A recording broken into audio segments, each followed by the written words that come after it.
Yo, what's up guys? Welcome to another Shamshir Sound video. Today we're going to be talking about panning and how we can use panning to create more dimension, more width with our tracks like tom drums, hats, vocals. There's no rules. You can use this on anything that you'd like.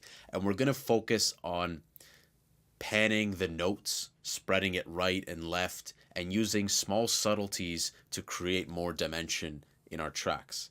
So we're going to jump right into it. Earlier today, I was working on an electro house track. I'm going to play you a little bit of a demo of what I have. And then we're going to do this on our tom drums. We're going to do this to the brass stab. And you can do this with anything. There's no rules. And it can really create a lot more depth with your track and really interest the listener a lot more because you're really playing with their ears and panning things back and forth. So let's go ahead and play this back. Light up the split, man.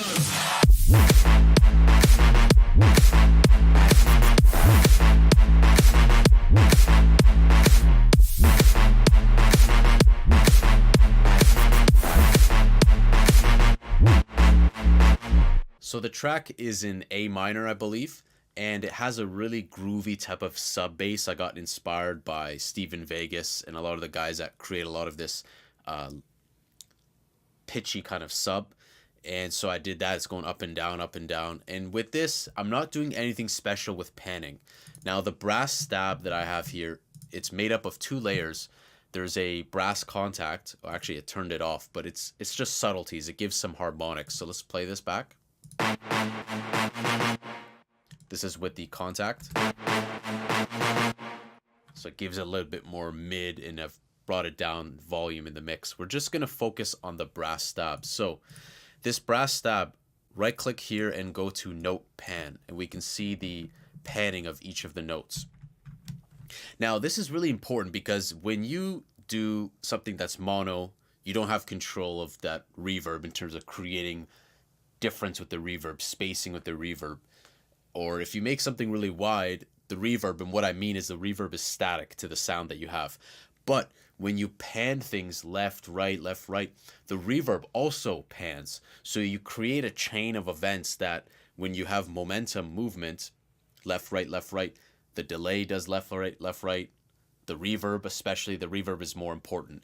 And that creates a bit more movement. And really important with reverb, because then when something pans to the left or to the right, as a result, the reverb also will be affected and give you nice movement rather than being more static. So a good rule of thumb, I believe, and a lot of hip hop producers do this too, is that, of course, you can go extreme with the panning, but panning also has beauty in its subtleties, using it very small amounts to the point where it's almost recognizable, but not really. And so we're going to play this back, and we're just going to put all of these in the center. There we go. That's in the center. So we're just going to keep these in the center. And if you're ever uncertain, like, is this sound already wide? Do I need to widen it? Always trust your ears. It's a bit harder with headphones, but you'll get a better grasp over time. If we play this brass stab merged like so, let's play this back. Now compare that to this. It is a wide sound, so we don't need to put on stereo enhancer and blast it. Then we're going to start getting phasing issues. So let's talk about what we can do with the panning. So let's come here, and I wanted to pan this triplet area. I mean, I'm playing triplets all around, but this right here. Now let's go extreme. That's extreme. It's going far left, far right, and then the center. Why don't we try doing something like this? You can start to hear it separating from the center.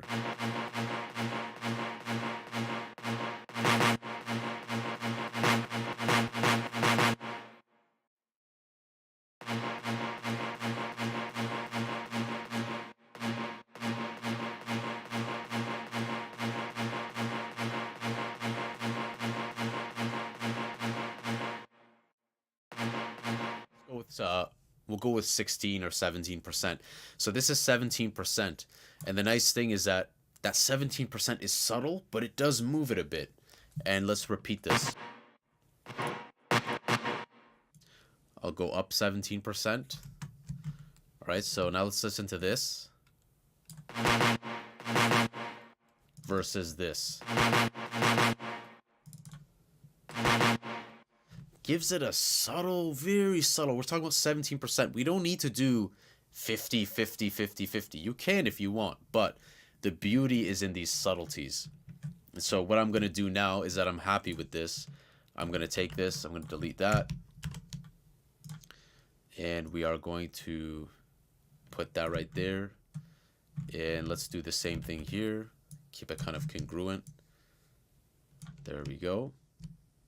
And now we have the normal lead, but it's playing that little 17% extra left, right. And so you can have that control. And this will create a little bit more dimension, a little bit more movement, a little bit more width. It's all about that width and dimension and depth. So now let's go to another example. I added this tom from Ollie James that I like. I think it's pretty mono. Let's listen. Yeah, it's a pretty mono tom. Now, it doesn't have to be wide. You could roll with something mono. But let's just see, for experiment's sake, what we can do with this. Now, I've loaded a bunch of plugins here so I can later explain if I would use any of these. But let's go right into the MIDI. So we have a very simple pattern. But what I want to do with the pattern is I want to do the same thing. I want to pan it like... Maybe we can go in the reverse. But I like starting with left. So focus on the center. And for this, guys, you really need like headphones, earbuds to listen to this.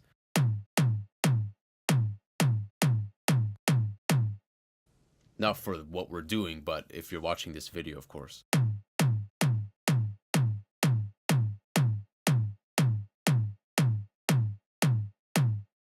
I put a value of 23. So why don't we try to do 23 this way, 23 that way, and then return back to center. That might be something cool. And we'll take this value and put it to the other ones as well. And this way, again, we create more width by just panning. You don't have to put stereo width. You don't have to put something. You can create width through a variety of ways, and one of which is this. So let's play back this pattern now.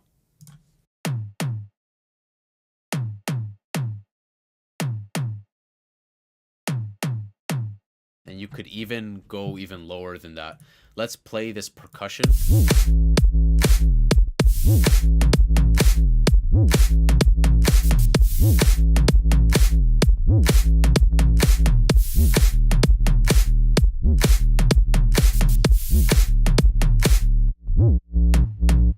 So just be careful with toms. I would probably back it down to like, you could even do like 6%, 10%, subtle, like almost unnoticeable. And let's just do that before we wrap up the toms.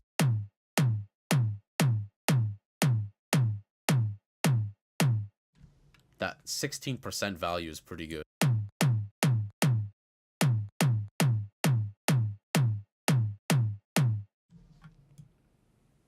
All right, so we'll do 16%. All right. Is that right? Yeah, it is. So we just reduced it a bit, just because we don't want it to separate it too much. Imagine we did this. Imagine how awkward this would be. Right? What, like 100%, you know?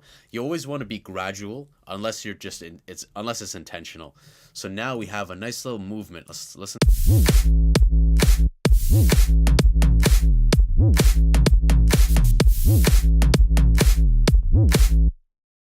And there's some bonus stuff we can do. I brought in some other stuff here as well. So with the toms, if you wanted to do other things as well, yes, you can do something like stereo enhancer. I think stereo enhancer is good if you have something that has a bit of dimension and you want to open it a bit. So check this out, what we'll do here. But the problem is that this is an easy way to introduce phasing problems. If you don't know what you're doing, stay away from Fruity Stereo Enhancer and Stereo Shaper. I don't even enjoy using this plugin. Stereo Shaper is a bit more sophisticated. It can introduce delay, where you can delay the right and left channel or the left and right channel. And so it's very easy to create problems quickly when you use stuff like Stereo Shaper. So be careful. When in doubt, just don't use it, or use something like a preset. Like here, we can use something stereo-wise. Let's see what this does. But that's super wide, and you might not want that. So be careful with these plugins. Another way we can create some width is using something like Pancake. I've made a video about it. And Pancake 2 is amazing because you have a mix amount and it'll go left and right. You can see this visualization here. And you can do something like this.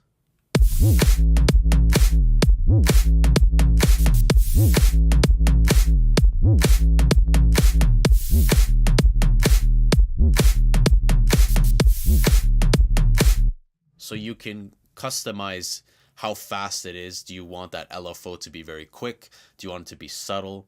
And you could put this on a bunch of loops. Here I left it at like 33%. But just keep in mind, if you get crazy with the MIDI, and it might not be appropriate for the MIDI that you have. So I would probably not use this on toms. And then we have this, which wider you can use. This is a free plugin, and wider will spread out your instrument. But if you're doing panning, it's probably not going to be a good idea to use this either. So I wouldn't use any of these plugins on something like my toms. I would probably focus on what I can do with the panning right at the source and the sample source, and using something, if worse comes to worse, you want it to be really wide, try using the pre-computed effects in FL Studio 20, where you can move it to the right or to the left, and you can see that visually. And what that does is that it'll spread it to the right. You can see this. And what that does is it creates a delay offset in the left or right direction to create more width. So let's see what that is like. But again, we lose that panning, and the panning is really juicy when you have something that's really center and you start panning it. So I would leave it as is. Next, we're going to look at what we can do with these hats. These are some hat loops from an old track. So let's go ahead and play this.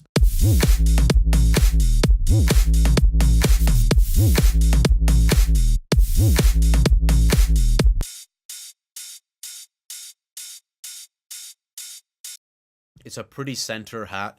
The wetness does create some dimension. But let's see what we can do just with the I was going to say fruity pancake.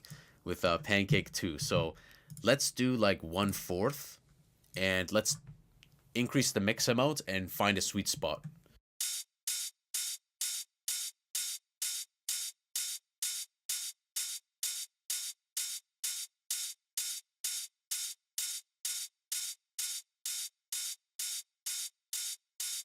So here 1/2 is appropriate because it goes tss, tss, tss, tss. It shifts left and right, and we can dictate how much that amount is. You see how the cool and easy you can make it be?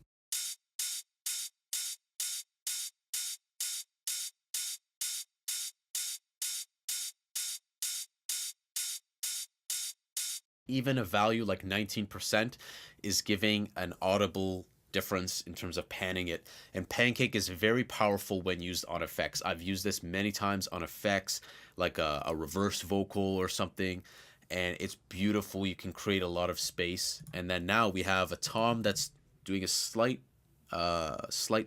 low panning. We have the hat that's doing a slight low panning as well. That helps to create a bit more width. And of course the brass that we spread out tiny. All these subtleties, you can do it very subtle like this. It creates great dimension. And then when we play it all together, let's see.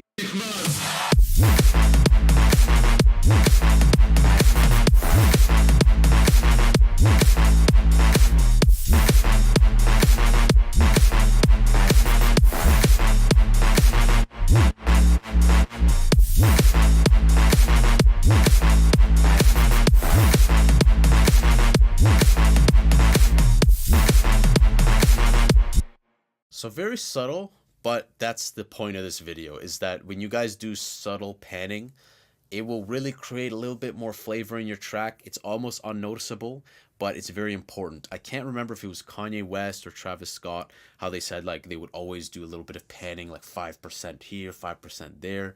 And these small things add up in the grand scale of your track to really make them less just static. And remember that that benefits your reverb too, because then the reverb gets momentum moving left and right. So I hope you guys enjoyed this tip. I'm going to be really excited to finish this track. It's just randomly struck me. Sometimes you get that random inspiration. If you guys enjoyed this video, remember to smash the like button. Make sure you guys are subscribed. We're going to be giving away some sounds at 500 subscribers. And make sure you guys check out that survey in the link below. I'm just asking you guys a bunch of producer questions, learning about sounds that you guys struggle with, what kind of synthesizers you guys enjoy using, a variety of producer questions so that I can make better videos and better products for you guys down the line. So one person will be chosen from that survey to do a 1-hour video call with me, and the winner will be announced on June 1st. So check that out. Everything you need to know is in the links below. And thank you for watching this video, guys. I hope you guys learned something, and I'll see you in the next video. Take care.